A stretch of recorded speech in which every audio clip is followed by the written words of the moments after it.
welcome to the Crafty Diamond. I am Debbie.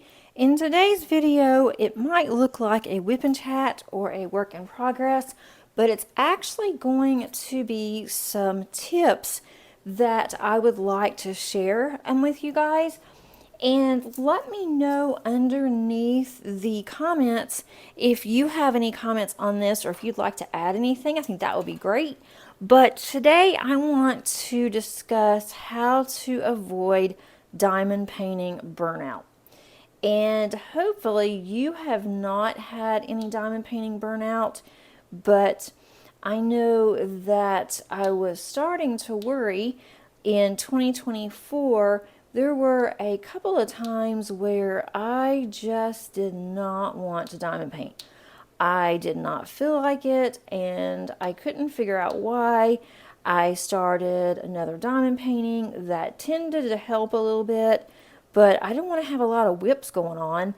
So I started thinking that in 2025, I want to get a lot done. I want to go through my stash and try to get some of these older diamond paintings out. I'm not going to be able to do that if I suffer burnout, right? So that made me start thinking that I can't be the only one that suffers from burnout, and how can I avoid burnout at all? So one of the first things that I thought about, and actually has worked for me in the past, is that I like to switch it up.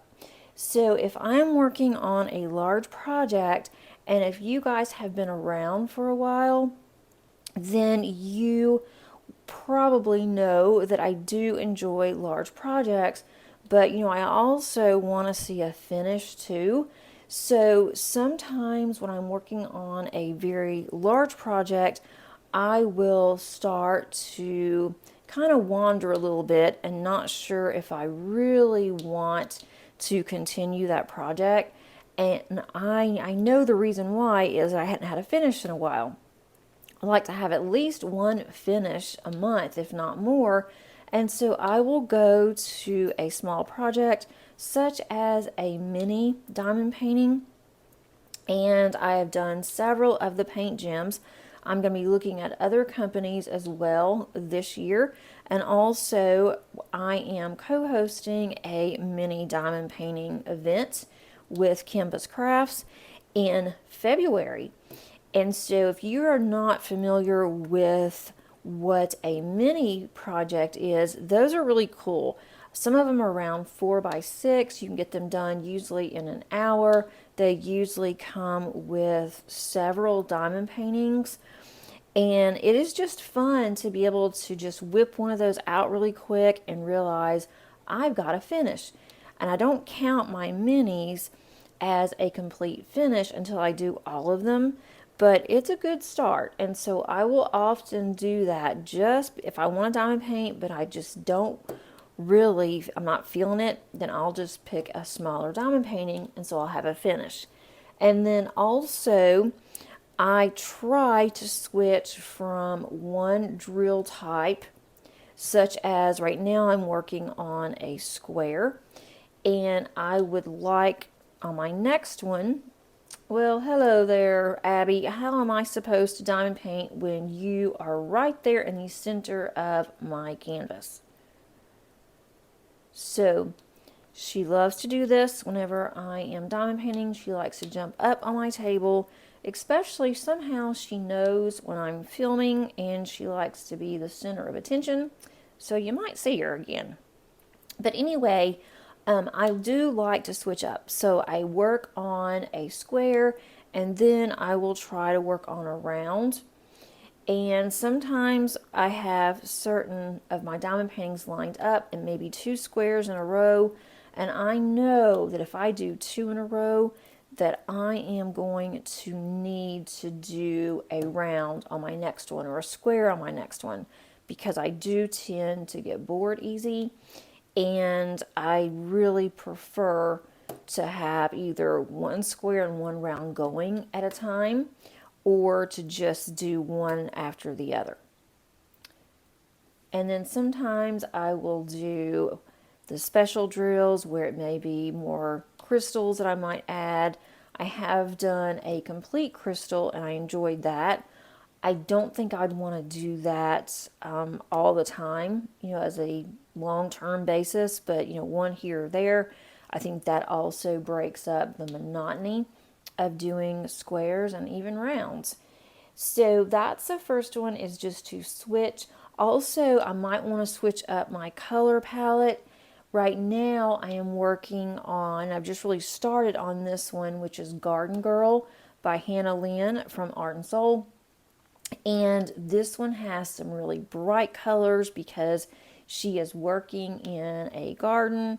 And so maybe on my next one, I'll decide, okay, I've had enough of blue and I've had enough of green, and I may want to go with more muted or more darker colors. And I'll tend to do that also. And if I'm doing a lot of pinks, my next one, I will make sure I'm not going to do a lot of pinks. I'm going to do something else. So that also helps because I can get really bored just even with the color palette. And so that's the first one, is to switch up. And then if a project tends to feel like a slog, I will often put it up and I will work on something else. The only downside with that is that's going to add to my whips or my work in progress. I am trying to have less whips because I feel if I just focus on one, then I'm faster. And if I go back and forth, sometimes I forget where my drills are, meaning where this actual symbol is in my containers. And so then I have to think back, or I have to keep looking for them. And so I know my way around my canvas. I know what all the drill symbols are and everything if I continue to work on that one. But if it gets to where I sit down, I really have the notion that I want a diamond paint, I'm motivated, and I sit down and I look at the diamond painting and I'm like, yeah, no. Then sometimes I'll have to put it away. And unfortunately, that also has led me to sometimes I realize that diamond painting is not for me. There may be issues with the diamond painting and I may just have to ditch it. I've done that a few times already and I don't like it, but I'm not going to work on a diamond painting that does not bring me joy. I've done that several times. Whenever I first started diamond painting, I was determined, well, I've bought this, I have to do it. And no, you don't. I'm giving you permission to walk away from a diamond painting, even though you may have paid for it. If it doesn't bring you joy, then even though you paid for it, you're wasting your time, and in essence, you're wasting your money anyway, because you're doing something that you're absolutely going to hate, and you're going to diamond paint it, you're not going to like it. Maybe the drills are not any good. Maybe you're having a problem fighting the stickiness, or you're having popping drills, whatever the case may be. If you absolutely just cringe when you even think about sitting down to your table or your diamond painting area and you decide that you just can't work on it, maybe time to say goodbye to that one. If you recall, and if you haven't seen this one, I will put the video underneath the description, and also I will link it to the top of the eye, which is the top right of the screen. And my diamond painting cross stitch conversion, that one was a big one. I worked on it for over a year and I spent a lot of money on that one. I mean, I will be honest, buying all of the drills that I had to buy, buying the canvas, it was a lot of money, and it was a lot that I invested, not just in money, but in time. And I got to 58%, and I kept looking at it, and I thought, nope, I am not going to enjoy this. I can't even tell what some of this is. Do I keep going? Am I going to like this? And it took me over a year to get to 58%. So if it took me over another year to spend time working on that one, wasted time, and I wasn't going to enjoy it because I knew what the outcome was going to be, then I just decided, and I asked you guys for your advice, and the majority of you agreed to ditch that one. I did keep the remainder of the canvas that I had not used, and so I can use that for another small project.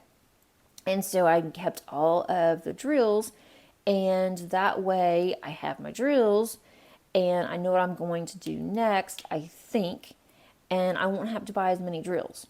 So I still didn't really lose money on it because I can use the drills again.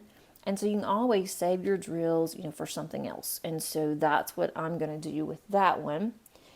And then also, don't force the process. And in other words, don't force your project.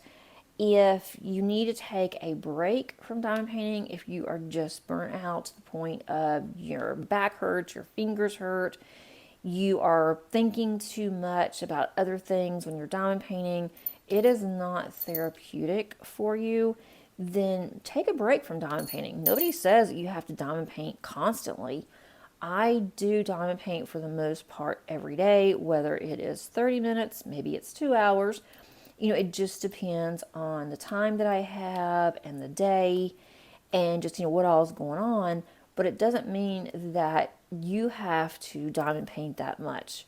You diamond paint when you want to. Maybe you only want to diamond paint on the weekends or maybe on your vacation. And if that makes you happy, then, that's perfect. So set a time that works out for you. And, it's not a race. We're not racing to see how many that we can all get done. We're just wanting to do it for enjoyment. I tend to do more because, obviously I have the channel, and if I don't do enough, I don't have anything to show to you guys. But I don't really try to rush on the process either. Like, for instance, on these, I could easily be multi-placing these. But today, I don't feel like multi-placing. And these, because it is a lighter background, it's going to look better by single placing. Yeah, it's going to take me longer to get it done, but so what? I am doing this because I am enjoying right now the single placing process. When I am done, I may go ahead and start multi-placing some more. I probably will because I'll get tired of single placing, but it does look better on the background. So you do whatever that works for you. If you need to take a break, take a break. Sometimes I will even take a break from social media. I will not watch any YouTube videos. I will not get on Facebook or Instagram, even though I have groups and channels, or actually, groups on Facebook, and then I also have Instagram. And there are sometimes I'm like, I'm sorry, there may be a day or two that I just don't get on there. I don't want to see what other people are doing. Maybe that will increase my anxiety thinking I have to do this. And so I will just say, nope, I'm going to take a break. I'm going to not even diamond paint, work on a different project. I like to make cards for my church. I also like to journal. I will do Bible journaling. I will often do junk journals. And so I will just take a break and work on a different hobby. Now, for me, I am not going to start a new hobby. These are crafts I've been doing for years. I have even really gotten rid of some hobbies that I used to do. For instance, I don't scrapbook anymore, but if you want to start a new hobby, then that is something you can think about as well. Switch up in hobbies. You don't have to always do diamond painting. Sometimes if I have some extra time and I'm like, I don't really feel like diamond painting, I'm not going to force myself to sit at my table and diamond paint. I'll read. And so think of other things that you can do. Maybe there's something on that drill. I'm going to take that drill off. I'm not sure what, no, it's off. There's been something on my pen. And it could be Miss Abby, who is right there on my canvas. She's not on the sticky part, so all is good. She never does that. She just likes to sit and she'll watch me diamond paint. She is really fascinated by it. And so sometimes I will just sit and talk to my cat. So, don't think that you have to be like everybody else. Do, what actually works for you. And then the last one, and I've kind of mentioned this before on, I think it was the first idea that I have, but if you have too many whips going, work in progress, and I've been known to, I start to get overwhelmed, and then I don't know which diamond painting that I need to work on. It's like, okay, I am working on this one, but I have two other whips, which I do, and do I need, since I hadn't given them much attention lately, do I need to stop on this one, do that one?